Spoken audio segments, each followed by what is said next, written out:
The comments, opinions, and views shared during this program are of those individual Freemasons and do not reflect the official position of a Grand Lodge, concordant body, appendant body, Masonic Authority, or craftsmanonline.com.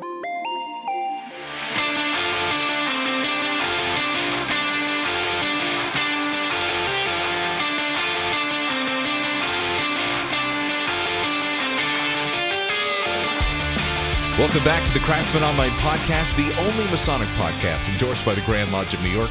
I'm your host, Right Worshipful Brother Michael Arce.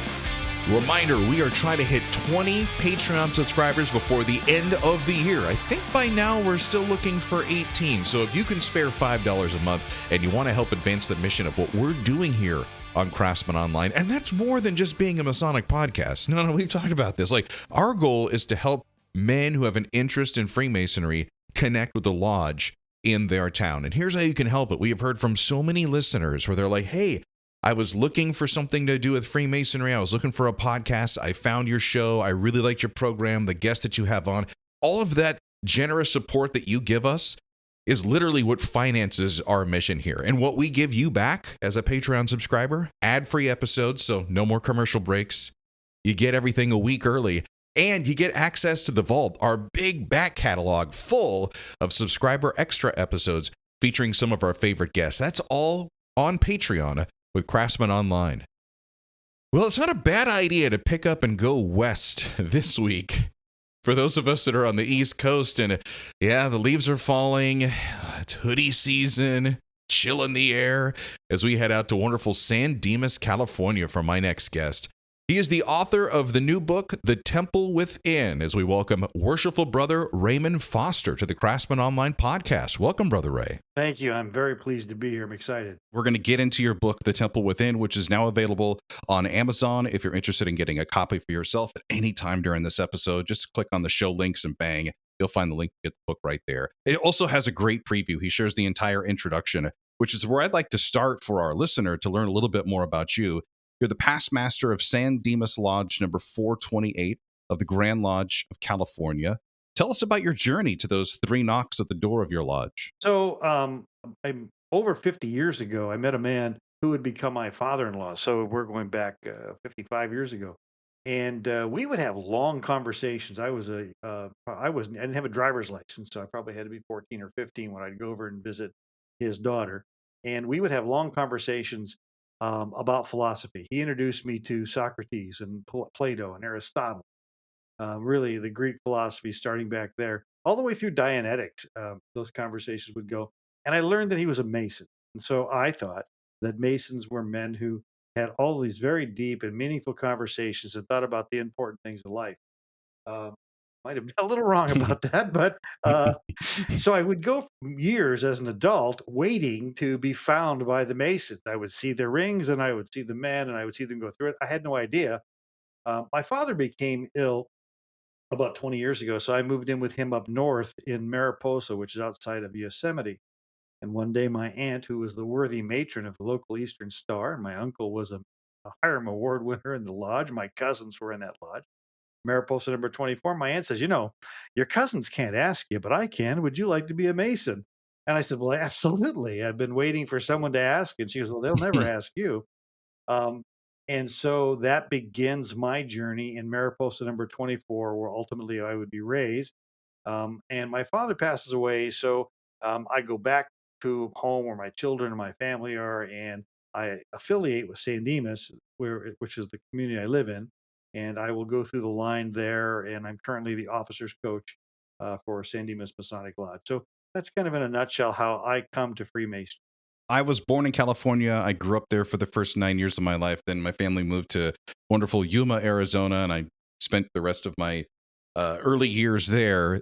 I think for anybody that's not on the West Coast, you may have heard of San Dimas from the Bill and Ted's Excellent Adventure movie, because that's the high school that they went to. Can you paint a little bit of what life is like in San Dimas, California? Well, in addition to being the past master of the lodge, I'm the current chair of the Chamber of Commerce, the president of the Rotary Foundation, a past master of the Rotary Club, past scoutmaster of the community here. A community of 37,000 people. It's a bedroom community of Los Angeles County. Bill and Ted, as a matter of fact, if you go at Wikipedia and if you Google center of the universe, Wikipedia gives you San Dimas as one of the options because San Dimas in the Bill and Ted. But San Dimas is named after the patron saint of Saint Dismas, actually, and it's the patron saint of thieves. And what happens here, this is part of the Rancho San Jose land grant many centuries ago. A man named Yorba owned it. And I live right outside of what's called Horse Thief Canyon. And he had a terrible problem with horse thieving and cattle rustling. And so he felt that if he named this area where I live after the patron saint of thieves, that might help with the problem. And I'm here to tell you it actually has, because in the 30 years I've lived here, I've never seen any horse thieving or cattle rustling. So it's worked. And so that's San we actually will have a we have a San Dimas has a day around the same time as the Festival of St. John. And so instead of doing, the Summer St. John, we'll often do the, Feast of San Dimas here, and we'll do a degree, maybe, or a table lodge or something to celebrate that. Let's get to the book, The Temple Within. As I mentioned, it's available on Amazon. You can find the link to purchase it directly in the notes for this episode. In the introduction of the book, and this is where I'm like, I can't wait to talk to Raymond. I connected with you almost immediately, where you said the first couple of attempts of lodge education in your lodge were, quote, met with little success. Can you take us back to that moment and how you chose that way to describe it? I hit a stone wall. There is a very small link off of the Grand Lodge of California website, and it will take you to another website that talks about an observant lodge. And one of the things it talks about is that Masonic education must be in every event, every degree, every stated meeting, everything you do. There should be some component of education to this. And I had felt for a long time that Masonry had promised me a mystical experience and had failed me miserably. And the degrees were great. I will tell you that, my fellowcraft degree in the staircase lecture was delivered by a World War II fighter pilot. And as he gave that to me, I didn't know he'd memorized that. I thought he was talking to me. He was so good. But so there was something missing. And so I started too deep, and I started probably at the wrong angle. And the men, they nodded politely, and, it just didn't get a reaction from people. But then it also got a very negative reaction in some ways, because I would say things that, if you explore the concepts, we have a phrase in Freemasonry, Masonic tradition informs us, right? You'll hear that or something like that. And what that means is, everything that follows after that we made up. All right. So that's what it means, right? That means we made that part up. The rest of it, some men believe as history. I would say that, it's probably myth, and as myth, it's more important than history. History is a collection of fact. Myth is something that it conveys a profound truth through the ages. And so when I say something is mythical, I'm not I'm not being negative about it. It's not a pejorative statement. It's an uplifting statement. I'm telling you, this is mythical. This is profoundly entered the human psyche and should be explored in some way. And some men would take that the wrong way. And I thought, well, what am I doing wrong here? And so I talked to brothers individually, and then I realized in some conversations that they all had a really good Western foundation in the Bible, particularly with the Bible story. And so I thought, okay, the voice I need to use, I'm going to go back and explore these stories within the Bible more fully, and find the stories I can bring forward in a language that they will understand, and then begin to, as I build my credibility and build my story base, I will then begin to go lower and lower and shave lower into what we would call esoteric or hidden knowledge, to try to exemplify some concepts. You know, it's interesting. You started out as just a newly raised master mason.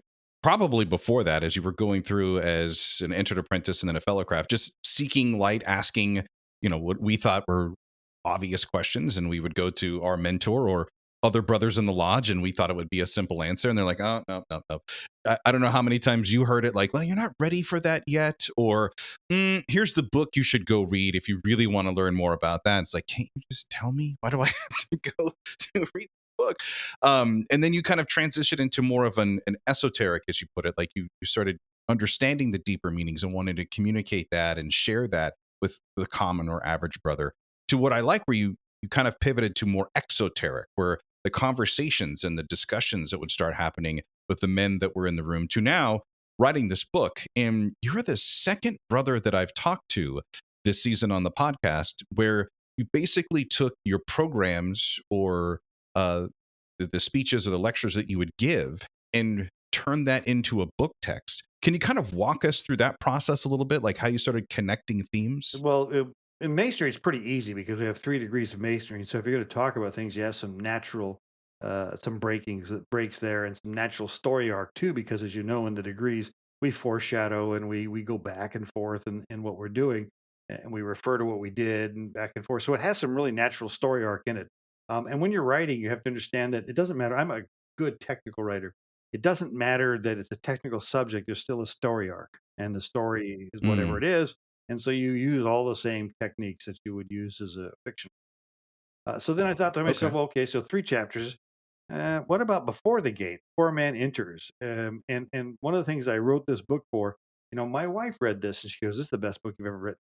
She goes, "A lot of it, as you say in the beginning, I don't know exactly what you're talking about, but the things you did talk about, I want to know more about for my own." So I tell this is for Mm, not only the Mason but the curious seeker. So there's a whole first section is about is for the before the West Gate, and then the first, second, and third degree. Well, what comes after that? Well, that's living as a master mason, right? And so that's the fifth section, and these become sections, and sections get themselves. And so this book, though, is written really in what I call kind of magazine length essays, and each one has 3 questions for reflection at the end of it. And so what I was hoping to do is that you could take one of these essays, what I would love for men to do is for to go, everybody, let's read this essay and come back. And here's our 3 questions. Let's talk about this amongst ourselves. love And, it. and Love so that. that Yeah. what they know, here's another thing that they don't tell you about being a writer until you figure it out. 90% of the book is brought by the reader. 90% Mm, of the book is brought by the reader. It's the imagination of the reader that and the experiences and the context of the reader that they bring to what you report. That's why when you go to lecture or you go there and you're having a conversation or a book signing or something like that, and people will come with some passage that is so important to them, and you're like, I don't even remember writing that, but okay, good for you, because that's what they brought. And I wanted to give right. that at the end so now you could take that, and if you're angry at me, that's great because I've touched a nerve. And if you're like, I have no idea, that's even great too. So that's how it's structured.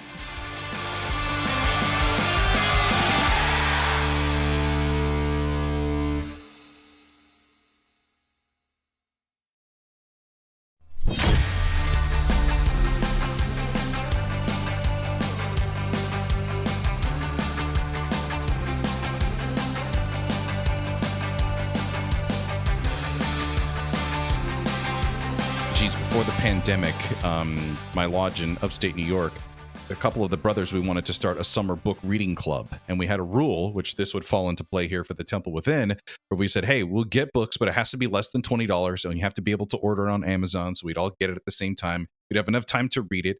The guy who suggested the book kind of played like the quarterback or the lead of the discussion. So you'd open it up and start having a conversation. Everybody had to bring one takeaway or idea or something that spoke to them from the book, and we would just have these open discussions. And one of the books that was really meaningful that I still use today, matter of fact, every time we obligate a new brother as an entered apprentice, I'm like, let me get this book shipped to your house, is Kirk McNulty's Working the Way of the Craftsman. His is a little different than yours, where he talks a lot about the symbolism and the working tools and some of the other parts of the degree, but they're very short chapters. And again, has questions at the end, which I love because I can't think of one past master, and you and I both have sat in the East, that aren't sitting there going, man, is there a program or something we could do tonight outside of Masonic etiquette, or why to never cross the master's carpet? And a book like yours is a perfect suggestion and like a new bright spark. And I love the idea of getting a group of guys to come into a room, because nobody wants to be in there for a boring business meeting, but everybody would love to be in there to be asked what they think about something or to share something that they've learned. So the other thing is you'll find in this book is I there's a mix. Some of this stuff is not. I love the fact that we think of it as esoteric, and it is hidden only because we have not explored it. And I'll give you an example. One of the ones that it's in the early part of the book, all I do is talk about the some of the words we use, like the word obligation. The word obligation is from the Latin obligato, which means to tie, a tie, things that a thing that ties. So a pair of handcuffs would be an obligato, or a pair of zip ties. The thing that ties, it is a noun. So the obligation is a noun, and it's what ties us to Freemasonry.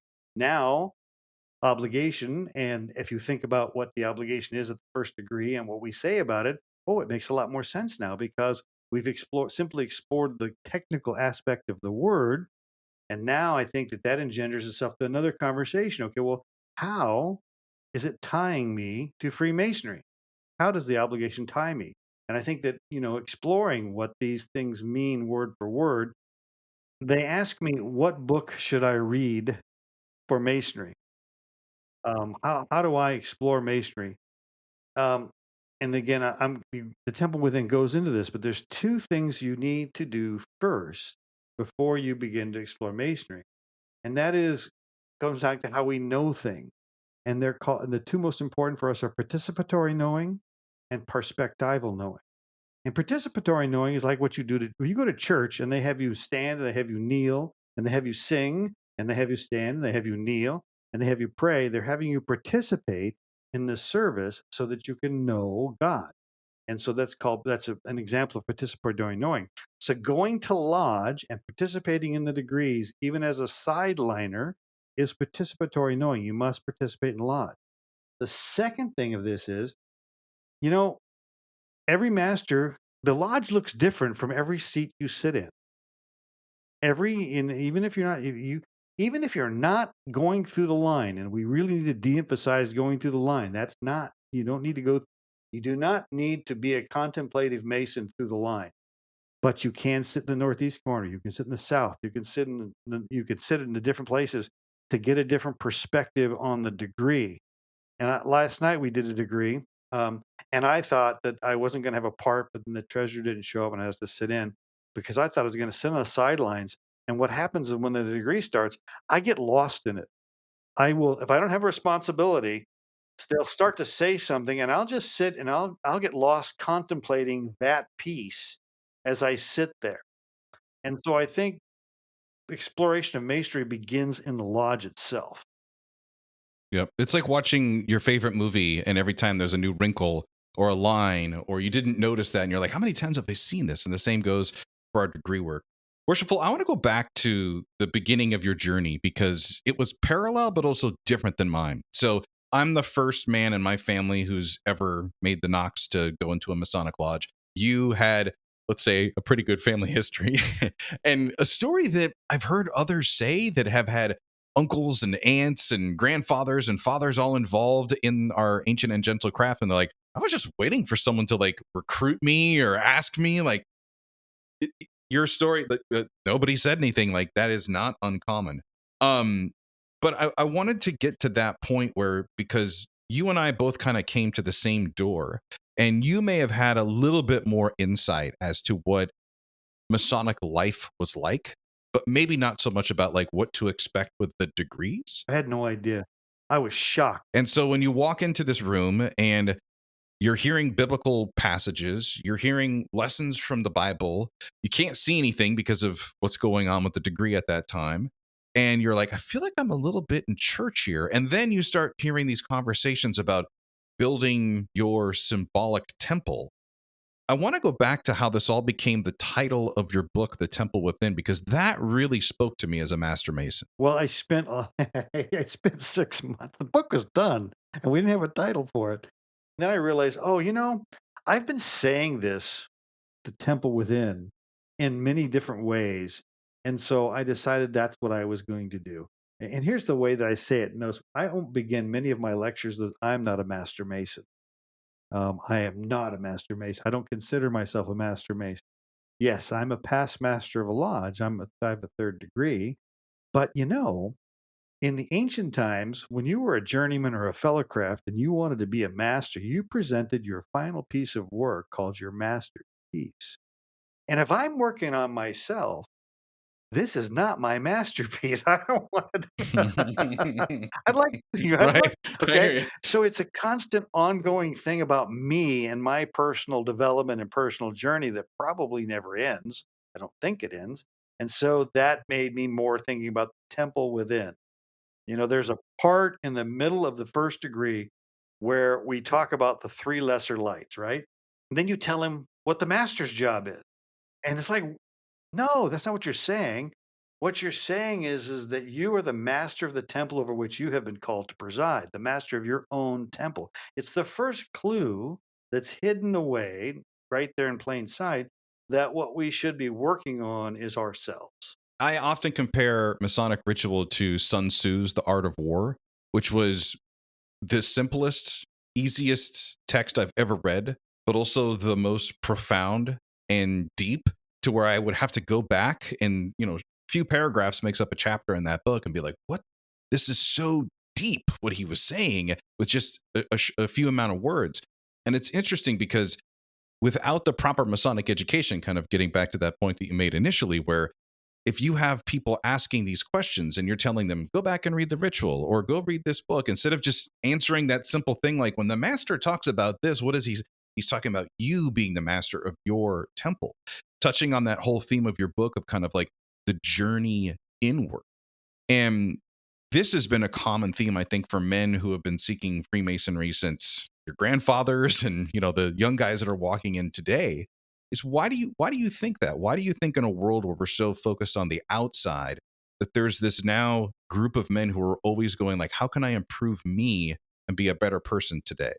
Well, I think it's that we intrinsically know that uh, the what's inside of us is all we have. Everything else is illusion outside of us. And that's the only thing we can change. We can physically, change ourselves. I often, tomorrow morning when you wake up, you will have a completely different stomach lining than you had today. The stomach lining is gone. You have a new one. Every 7 years, nearly, except for one gland, your body is completely cellular at a different level. We're constantly changing as human beings. Our job is to manage that change. And so I think we know Mm, that intuitively, and we're on the search for meaning because, Buddha tells us that meaning makes the suffering worth it, right? Because mm. life is suffering. There's a lot of pain involved in this. And so finding meaning, and you can find meaning external, but I think we find meaning inside ourselves, the deeper meaning. Mm. Uh, You also get pretty deep with some of the references in your book. In the introduction, you talk about one of my favorite Masons as well, Manly P. Hall, and he has a very deep philosophical approach. I mean, the exact opposite of Sun Tzu, where Manly P. Hall's book are about as thick as when they used to print out the L.A. County yellow and white pages, and just as deep. But it's the whole concept of like the rough ashlar and trying to become the perfect ashlar. And we could spend another hour talking about this, but you do use this as kind of a guide in your book too. Can you expand on that I message? picked Manly P. Hall for that reference in the introduction because there were several I was looking at for a variety of reasons. If you the further back you go, the different the languages. He's just current enough. He was alive when I was alive, although he was much older than I am. So language wise and experience wise, the later half of the 21st century, 20th century, he's going to have a good perspective. And number two is he, um, even though he shied away, he was deep and but he was also practical in many of the things. The Lost Keys of Masonry is a very practical book. I mean, you read that, and and you read that and go, wow, that's really practical. It's not impractical. It's not esoteric. It's not hidden. And so that's why I chose him because I thought that he really expressed what I wanted to express as far as modern interpretations of ancient ritual. That's why Mm, he's the one I select. Now there's 248 sources, I think, in the reference thing in the back, or 288 sources. So it's pretty deep as far as the book shifted in production and writing. Originally, I started to write. I tried to lead in every essay with a quote by a famous Mason because I thought that would be a cute thing to do, and that turned out mm, that was gimmicky. And so that's one of the Mm. things when you do a rewrite, like, okay, that's going to all get cut. That was a lot. I wasted a lot of time on that. And so that's one of the gimmicky things that gets cut. But what I did do is at the beginning of each one, there's a kind of a tagline that tells you what you're going to explore. So I'm hoping I'm setting it up so that you go into that next thing. And some of it's deep, some of it's pretty practical. Mm. Some of it's there. There's two things I did also. There's a there's two of them. One is I imagined myself as Mark Twain, and so I was going to give you Mark Twain's perspective on why he became a Mason. That's in part of the West Gate, before the West Gate. The other one is I did 5 presidents in a room talking about why they became president Mason and what it was reflected in their character. And there's some reasons that I did that. I wanted to remind men of who we're following, whose footsteps we're in. And I also wanted people who are not Masons to realize that, they're how important these people are. Yep. We Yeah. Some great thinkers, some great truth Yeah, seekers. Yeah. and I think we do need. I We have this thing now, and I hate it, and I would like to punch it in the face. It's called the prospect manager because now we call people who want to become Masons in contact. We call them prospects as if we're selling cars. I absolutely hate it. It just turns my stomach. Prospect manager, and they give the prospect manager report at state meeting, and it's all well intentioned. I get it. I mean, I get that we don't do a very good job. We shouldn't be recruiting, but I got to tell you, we had a new sheriff's captain, and he was introduced at lodge on Saturday. He stopped by the one of the city council people stopped by for a food drive happening, and they asked to see the lodge. And the first thing I tell them is, I'm going to tell you something about Freemasonry. We're never going to ask you to be a member. Know that right up front. I'm never going to ask you to be a member. I'm not going to ask. And then I go into talking about Freemasonry. I think we need to tell people that we're never going to ask you.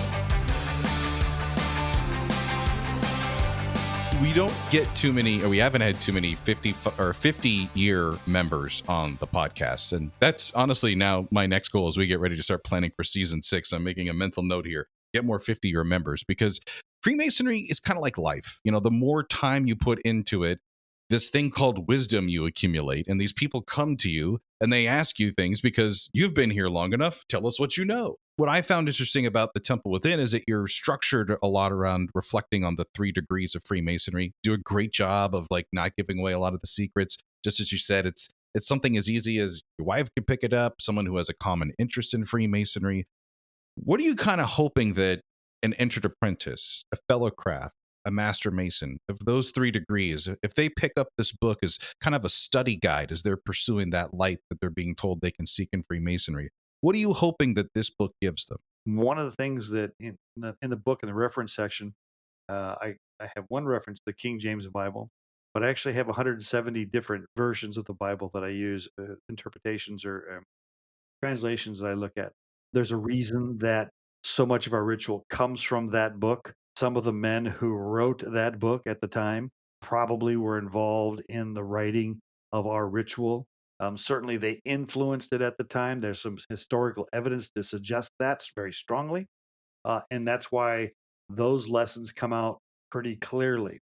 And so you participate in lodge, read the Bible, and then, quite frankly, I think that if you want to become a true contemplative Mason, you've got to memorize or at least become extraordinarily familiar with the ritual so you can begin to see the inter-degree connection. It's also interesting too. I'm not sure if in California you have the same part in the entered apprentice degree where you point to the volume of sacred text or the Holy Bible that's on the altar and say within these pages are found everything you need to know, which is, I'm just paraphrasing to be careful here.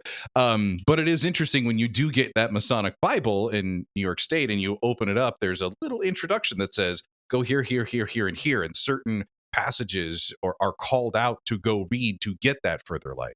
Well, let me give you an example of something, and this is there's a whole chapter in the Book of Ruth, because the Book of Ruth was actually the first thing I looked at in Maestry because of the California ritual. Again, I don't know the New York ritual, but the Book of Ruth, we say the words, the Book of Ruth. So I went and read the Book of Ruth. I'm like, and what you realize then is that, wow, that's a pointer. That phrase, the Book of Ruth, is the most important part of that whole thing. It directs you to something. And if you read that story, right, and you find out, you read that story, you see what happens, it gives you a clue to look at something else. And I'll just say that, when Ruth and Naomi come back from they come back to Israel and they are destitute. And when Ruth meets this very pious and wealthy farmer, and that she ultimately will marry him, and they will marry. His name is Boaz, and Boaz and Ruth have a child named Obed. He has a child named Jesse, and Jesse has a child named David. David has a name Solomon. So Boaz is a family name within the house of Solomon. Well, where's the name Jachin come from? Well, Jachin is a family name within the tribe of the Levites. And so Jachin, and so you've got the religious or the celestial, right? And you've got the physical or the royal line. Now you go to those pillars and look up and tell me what's on the top of them. One is celestial. So you've been, oh, wait a minute, these things are all coming together. Why are they coming together now? And so there's lots of lessons, and this is where we jump off with teaching individuals. It depends on what a man needs to know. You might first talk about balance, balance in life, balancing, you might look at the square and compass and talk about and bring Manly P. Hall into a talk as above, so below, right? Because that's what this is also showing you. The rules in the celestial are the same as the rules in the physical. So there's all kinds of lessons that can come out of all this stuff. And that's the spirit that I love about this, where you started out saying, hey, I was in this lodge where, Masonic education wasn't lacking, but it was tough to come across. And I think that there's a lot of brothers where the saying is, a brother is only as good as the lodge that makes him or raises him, where it can be tough when you don't have deep or even engaging Masonic education that's available. You see these guys kind of wash out of the craft because they just didn't get that experience, that mystical experience kind of that you alluded to. So for that brother who's listening right now, or like, man, I wish I had somebody like Worshipful Raymond in my lodge that would sit next to me and talk with me and help me out. Like, what advice do you have for this new brother? I think that you have to keep asking these questions. If you're on this journey and you're asking the questions, that's what you've got to keep doing, is asking the question. And the mentor will come to you. I would, here's, okay. This, we call this magic. It's not magic, it's science. And we do this in the beginning with the ask, seek, knock in Matthew 22. People, when they interpret this ask, seek, knock thing, they interpret this as if it's dependent clause. In other words, if I ask, it's going to come. If I seek, I'll find it. And if I knock, it'll be open. They're not independent clauses, they're dependent clauses, right? They're together. They're all together. Asking is, we verbalize before we think. And once we think, then we take actions based on those thoughts. And those actions create new words that we use, which create new thoughts, which create new. This is how we program our subconscious to find what we want. So if you really are looking for a mentor, start talking about a mentor. Start plugging your subconscious, because your conscious mind is busy watching everything around you, and your subconscious is watching for the one thing you've told it to look for. This is why we tell people. That's why people get in bad relationships all the time, probably, because that's what they're looking for. Hey, you're going to find the one knucklehead in the group because you've trained yourself to do that and you don't even know it. So I would tell a man, use the first lesson we taught you, and that is talk about what you want, think about what you're going to, and then take an action to get a mentor. That may be as simple as asking the master. I'd like to, is there somebody here? My candidate's coach is great, but I really want something deeper. And so if you do that just a couple of times, you will reprogram yourself to look for that thing subconsciously and it will come to you. Well, actually, it's already there. You just haven't seen it. Does that make sense? Totally makes sense. Totally Now, makes sense. I've gotten real esoteric real quick on everybody, but sorry about that. Well, no, And it's I'm in the same boat. I was that guy. I would have been a 5-year guy that left just because I kept asking and was not getting the answer in my lodge. So I went and started visiting other lodges, and lo and behold, I found all these other guys. Now, to your point, I always tell new brothers or brothers that are first getting started in the craft, like, don't go crazy, like stalking these people like they're a rock star, and give them some space to breathe. And also don't be surprised if initially they don't tell you everything they know, because they don't deem you worthy. And no offense, they just don't deem you worthy enough to have a conversation with. They want to see who you are and what you're about. And there's this feeling out process that happens. And once that goes through, bang, it's like an almost sync connection. And it's amazing because I've seen this happen between young to old, old to young, and it doesn't matter. Age is not even in the equation. It's just two minds that were just kind of meant to meet up together and start syncing at that moment. And great friendships can sprout from that. So I totally get what you're saying. When you figure out the Lost Master's word, when you figure it out, you will never be able to explain it. Albert Pike said it multiple times. If you figure this out, you're not going to ever be explained. The only thing you can do is I can help you find it so that you won't be able to explain it either. Uh, so, and then in the one of the first chapters is about secrecy and why we have these things secret, right? And there's three reasons, but the one reason is sometimes you're not ready for the information. Sometimes it's not that you're not worthy, it's that it could be harmful for you to know to go to Z without going through the rest of the alphabet. Worshipful, I got one more question because I know you are one of those brothers I could easily talk to all night. and I love you for that. For the Mason who picks up the Temple Within, reads this, and now is like fired up again. They've been recharged. They're ready to start tackling that self-improvement, that personal development that's, to our core, that speaks to us. What's the first action that you would recommend that they take the next morning when they wake up to start working on building that temple within? My mission has been to return to the Masons of 100 years ago. The men who built the lodges that we sit in, the men who were those men. And the one thing that I think we've done that we do this is our lodge, we focus not on it being a center of our community, but it being a center of the community. So I think that what's important is if you get fired up about Freemasonry, is then to look for a way to express what it means within the lodge to you and out the lodge through service. And I say that, we have these wisdom, strength, and beauty are our pillars. We need to find the wisdom to realize that there are many pathways to participation. And so they're not always the officer's line. In fact, that's probably the least one. Find a committee, find a project, find something that you can become passionate about that connects you to activity within the lodge. And I think that's the best way to move forward with your Masonic journey and to share it with others. Thanks again to Worshipful Brother Raymond Foster, my guest this week. If you're interested in getting his book, The Temple Within, it is available on Amazon, and you can find the link to buy it in the notes for this episode. A reminder, we are pushing to close out the year strong with our Patreon subscribers. $5 helps us out so much, and you get so much. Plus, get the link to start your free 7-day trial in the notes for this episode. I'm Right Worshipful Brother Michael Arce. Always look forward to our time together every Monday. Until next time, let peace and harmony prevail.